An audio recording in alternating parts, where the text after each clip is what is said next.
तेनालीरामा की होली उत्सव और महामूर्ख की उपाधि। विजयनगर की होली आसपास के कई गांवों में काफ़ी मशहूर थी। इस पर्व को यहाँ बड़ी धूमधाम के साथ मनाया जाता था। खुद महाराज कृष्णदेव राय भी इस मौके पर होने वाले आयोजनों में बढ़ चढ़कर भाग लेते थे। इस दिन किसी भी एक निवासी को महामूर्ख की उपाधि से नवाजा जाता था। साथ ही 10,000 सोने की मुद्राएं भी भेंट की जाती थी।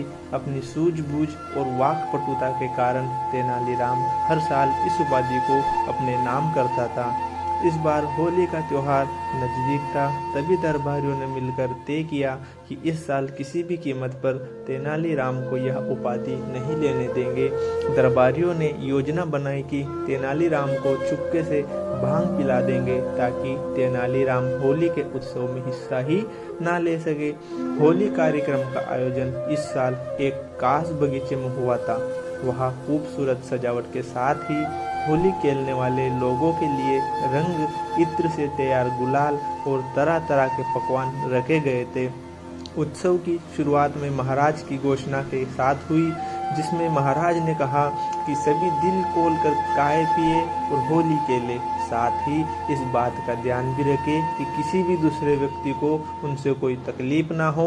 वही जितना हो सके अपनी हरकतों से अपनी मूर्खता का प्रमाण दे ताकि वे महामूर्ख की उपाधि हासिल कर सके। महाराज की घोषणा के बाद सभी होली खेलने में व्यस्त हो गए और खुलकर मौज मस्ती करने लगे। कुछ लोग नाच रहे थे, कुछ लोग रंगों को हवा में उछाल रहे थे। वहीं कुछ ऐसे भी थे जिनका ध्यान होली खेलने पर कम और खाने पीने पर ज्यादा था। इसी बीच जब तेनालीराम का भांग का नशा कुछ कम हुआ तो वहां भी होली उत्सव में हिस्सा लेने पहुंच गया। तभी तेनालीराम की नज़र एक पुरोहित पर पड़ी जो मिठाइयाँ खा कम रहा था और झोली में भर ज्यादा रहे थे। तेनालीराम कुछ देर तक उन्हें बड़ी ध्यान से देखता रहा। पुरोहित की झोली और दोनों जेबें जब मिठाइयों से भर गई तो तेनालीराम उनके करीब गया। तेनालीराम ने पानी से भरा एक लोटा लिया और पुरोहित की झोली व जेब में उड़ेल दिया। फिर क्या था, तेनालीराम के ऐसा करने की वजह से पुरोहित जी बहुत नाराज हो गए। वह तेनालीराम पर जोर जोर से चिल्लाने लगे और चीखने लगे। पुरोहित के इस तरह के चीखने से सभी उनकी ओर देखने लगे और महाराज की नज़र भी उन लोगों पर पड़ी। तब राजा कृष्णदेव उन लोगों के करीब गए और पुरोहित से उनके पल की वजह पूछी। तब पुरोहित ने उन्हें बताया कि कैसे तेनालीराम ने उनकी जेब और झोली में पानी डाल दिया। इस पर महाराज तेनालीराम से बहुत नाराज हुए और तेनालीराम से ऐसा करने की वजह पूछी। तब तेनालीराम मुस्कुराते हुए बोला, महाराज, पुरोहित जी जेबों और झोले ने बहुत मिठाइयाँ खा ली थी। मुझे लगा कहीं उनकी बाधा जमी ना हो जाए, बस इसी वजह से मैंने पुरोहित जी की जेबों और झोले को थोड़ा पानी पिलाया था। तेनालीराम की बात सुनकर महाराज जोर जोर से हंसने लगे और कुछ देर बाद बोले, तुम सबसे बड़े महामूर्ख हो। भला झोला और जेब भी कहीं मिठाइयाँ खाते हैं क्या? महाराज की बात सुनकर तेनालीराम को भी हंसी आ गई और उसने पुरोहित की जेबों व झोले को पलट दिया। ऐसा करते ही सारी बर्फी और मिठाइयाँ घास पर गिर गई। पुरोहित जी भी अपने किए पर बहुत शर्मिंदा हुए।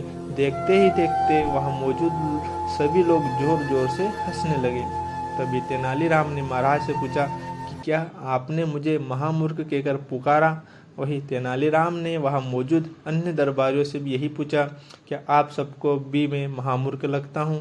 तभी सभी ने एक स्वर में कहा, तुमने जो अभी हरकत की है वह महामूर्ख वाली ही है।